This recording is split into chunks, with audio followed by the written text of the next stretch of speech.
na ngeen mel nii na ngeen mel naa man loolu nit mënu ci wax dara léegi nag su la neexee nga ni le président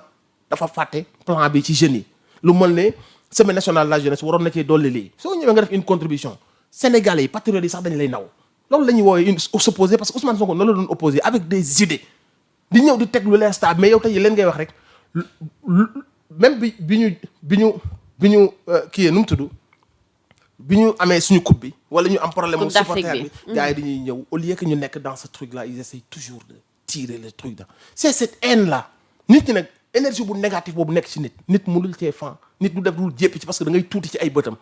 et nit balaa ngay mën a nag wax dëgg yàlla fëgg sa nit amer de nit ñi mais da nga war a wane njàmbaar ci réew mi nga nekk mais ay tàppet yoo xam ne jooy lañ nekk ci réew mi wala rambaaj te buñ leen joxee micro bi tu penses que ñii ñooy les héros ñii ñoo changé l'histoire te ñooñu même des parrainages ils sont même pas capables de l'avoir dañuy dem di sàcc ay parrainages yu jàmbur réew mi nag ñooñuy ñëwaat di la parole taxaw ci diggu jàmbaar ji ci diggu bopp jàmbaar yi ay yenn journalistes jàppale leen ci kenn du leen corriger ñu bàyyi leen ñuy salir ceux qui ont fait le sacrifice quand il le fallait loolu il faut qu'on le dénonce même s'ils ont le droit de le dire nous aussi on a le droit parce que de revenir dafa mel ni parfois bu ñu leen dégloo aussi c'est comme si que da ngeen bëgg a wane ni opposition bi existé wu leen mais lii tax nga exister yaa ko def alors que ñoom à chaque fois ñu ngi génn ñu ngi wax seen gis-gis ci gouvernement bi action yi nga xam ne ñu ngi koy mënee dama ni lii tax nga pertinent comme li ma la wax rek ñi lay déglu ay góor lañu ay borom xel lañu ils ont pas besoin nga nekk ci ay manipulation li ñu soxla mooy énergie bu positive quand tu fais des contributions en tant que opposant Macky président Ousmane Sonko bi fi nekk moo gënoon compliqué parce que boobu xam nañ médias yi nu mu doon demee te Macky Sall mi ngi woon ci diggu dooleem moom ay ministre am nekk seen diggu doole moom ak CDG nekk seen diggu doole ak tëj ñeneen ñi nga xam ni ànduñoo ak ñoom mais teewul le président Ousmane Sonko a su exister ci diggu répression boobu noonu il a su exister par les idées il a su exister par la positivité par sa bravoure par sa force de conviction et de wax lu mën a dugg ci xolu nit ñi mais c'est comme ça qu'il faut faire mais boo yaakaaree que ni lépp mago yi la lépp affaire truand la lépp affaire manipulation la c'est le Sénégal bi toog këram moo lay xool yow benn instant ma ne mais kii à part deux trois chroniques yi moo gis mu def TFM mais qu'est-ce qu'il a fait de marquant ci réew mi ba war a taxaw ci déggu boppu jàmbaar yi je ne dis pas qu'il a pas le droit d'exister il a le droit de s'opposer d'exister comme Sénégalais de tout ça mais cuuc day xam lekkam fii toll nii am na ñoo xam si seen ay moromu bàyyi la ñu bëgg fi ñu toll nii def morom c'est ça le drame au Sénégal da nga gis nit ñoo xam ils ont rien foutu man loolu ma metti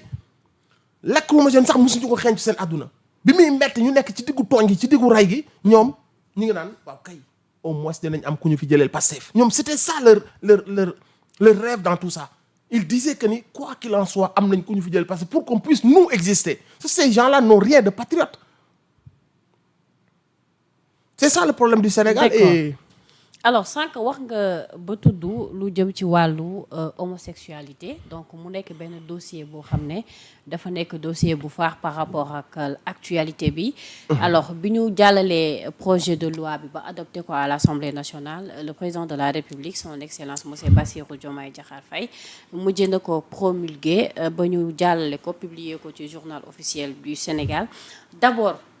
ci promulgation bi ñu bëri peut-être ñu ngi doon wax yéex na ak yéexul finalement promulgué nañ ko ba jàll ci beneen étape mais tey sa lecture ci dossier boobu tey chaque jour mi ngi am ay vagues d'arrestation transmission feebar bi acte contre nature association de malfaiteurs mu nekk dossier boo xamante ni quoi qu'on puisse dire actuellement xaw na upp bopp sénégalais yu bëri. waaw loolu noonu li may njëkk a def mooy dama ciy saluer le président de Pastef moom le premier ministre Ousmane Sonko bi porté loi bi damay saluer député yi voté loi bi damay saluer président de la République Bassirou Diomaye Faye bi promulgué loi bi damay saluer le peuple sénégalais bi yàgg exiger que soit ñu criminaliser wala en tout cas ñu jël ci ay matuwaay et nuyu aussi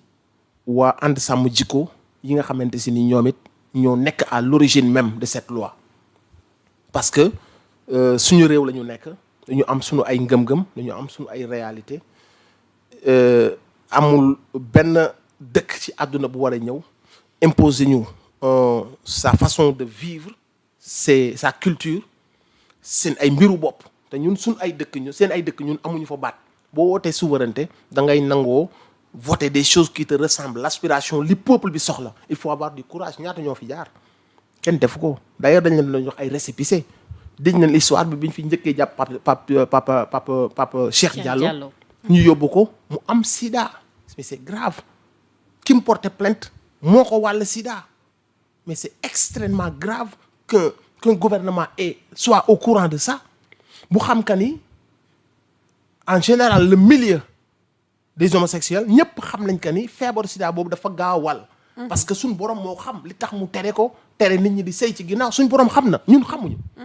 donc ba mu koy tere xam na lu tax mais ci li ñu mën a constater muy fii muy ci yeneen dëkk tubaab bi communauté boobu ci la feebar bi di gën a law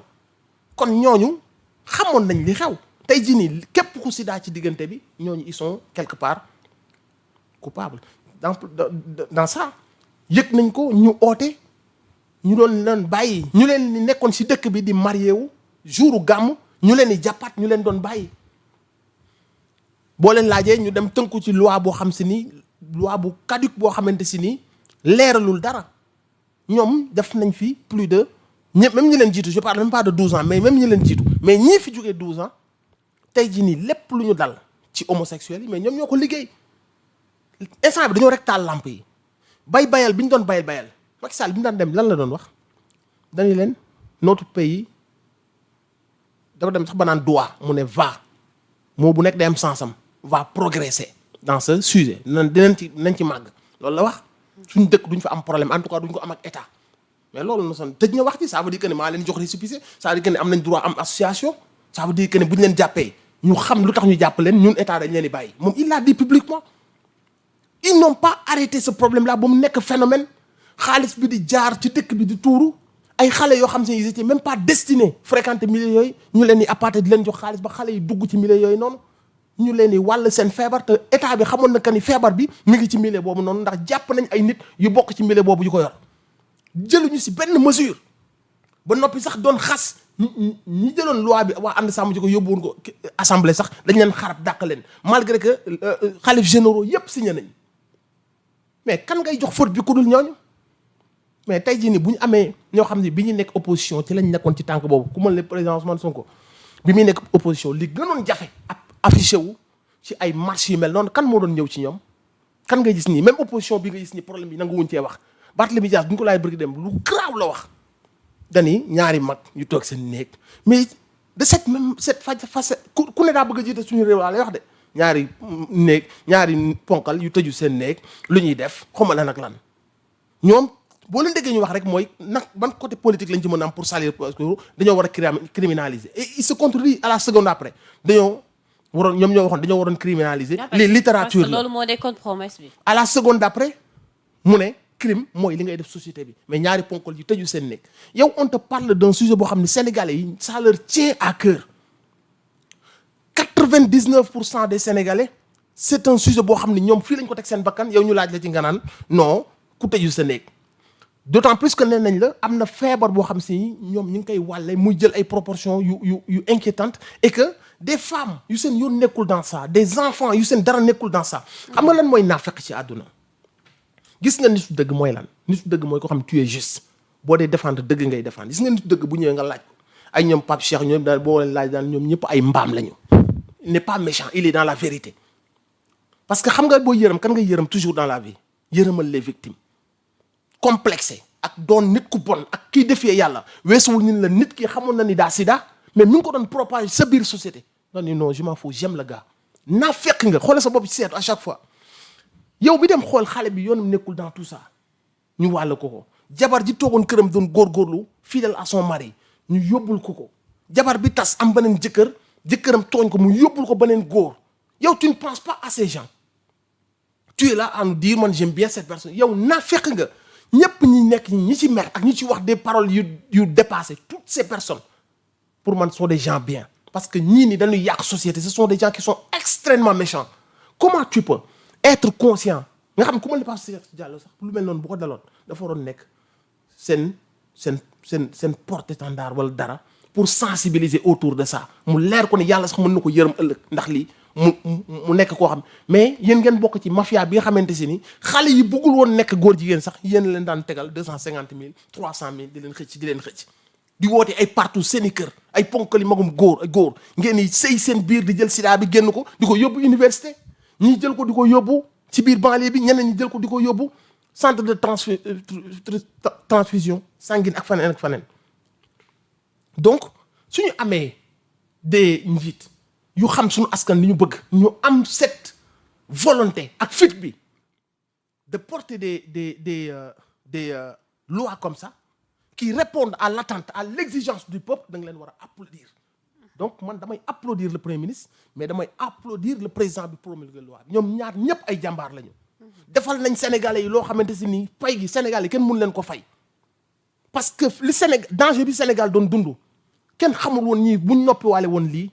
fan la ñuy àgg dañ naan dafa sori ci ngemb bi suñ leen bàyyi waatoon tuuti fan la ñuy àgg ñun donc il faut du courage gis nga àdduna bi dañoo toll foo xamante si ay naafeq ko diriger gis nga li ñu lay wax ay droits de l'homme ay ONU tout ça n'existe que de nom ça n'existe pas ay président ñi ngi xëy di bombarder ay lycéennes li leen rey gratuitement ay nit ñi ngi affamé fële Gaza di xëy di nangu ay teeru jàmbur di leen rey gratuitement Russie bu ko neexee mu ne ñii c'est un mouvement terroriste du dégg ku wax mais ku ëmb sa kersa ku ëmb sa sànqal ëmb sa kersa ils se disent que ni ce sont des pays pauvres donc ils n'ont pas de mots à dire on doit les dicter ñun li ñu war a bëgg ak li ñu war a bañ te ñun seen ay dëkk bu ñu fa demee ñoom lañ fixé comme règle wala seen dëkk lam bëgg ñun ñemewuñ ko faa def gis nga nag nit da ngay gëm sa bopp lii tax nag lii tax tey jii nii nga mën koo def mooy su la yàlla may ay njiit yu baax nga jàpp ci loolu mooy tax nga mën a nekk un jour benn puissance mondiale loolu mooy tax tu te fais respecter parce que li la yàlla may comme ay ressources dañ la koy téyel li fi nekk duñ ko déraper di jox ko tubaab bi loolu mooy tax ëllëg nga am doole bu tax benn tubaab du la imposer ngóor jigéen benn tubaab du ñëw jaar ci ay ONG naan la damay téye sama loxo bu ngeen ko joxul dox ñu jox ay financement li leen koy may mooy ngeen nangoo liggéey ngeen nangoo am ay njiit yu nurook yéen ay njiit yu jub ngeen ànd di yeew seen ndigg ngeen xam ne y a une génération qui doit construire une puissance bu war a tax waa dëkk ba di lekk di naan te bis bu leen ay sanctions dalee du tey ñoom ils sont autonomes mën nañu yóbbu seen bopp man jàngat boobu laa bëgg Sénégalais yi am ko ci mooy c'est le moment adduna bi ñi nga siy dégg ñuy wax ay organisations yi benn existé wu ci xam nga ban moo existé ku ci nekk say intérêt ngay défendre donc ñun nanu bootu ci jamono ji ñu toll ni ginnaaw bi ñu perdre 1960 ba léegi jamonoy bootu ci ginnaaw ci ay njiit yu jub ay njiit yu am fit ay njiit yu gëm seen réew ay panafricain ñu bootu defar suñu réew fa la ñu toll nañ ci boole fulla ak fayda ak détermination naafeq gii ñuy def nii dem ci plateau yi nit ñi di laa des naafeq yoo xamante si nii xam nañ luy dette cachée xam nañ luy plus de 4000 milliards FMI nee na dëgg la Cour des comptes nee na dëgg la ñoom ñu xool fële parce que ay naafeq lañu ku ñëw ci ab réew daat ni réew mi bu ma ñëwee dama 2 premières années mën naa koo defar nga ñëw ci say 2 premières années ñu la kaay kàmb gi fa nga ko foogoon du foofu beneen kàmb la man tey bu may xas kama gasal beneen kàmb bi lay xas te kooku ña nga Maroc tëdd seen i doom daw nañ parce que ay rapport ñoo leen tënk seen ay ministre daw nañ parce que ay rapport ñoo leen tënk seen ay directeur général daw na parce que ay rapport ñoo leen tënk ñëpp di posé wu mooy am ngeen possibilité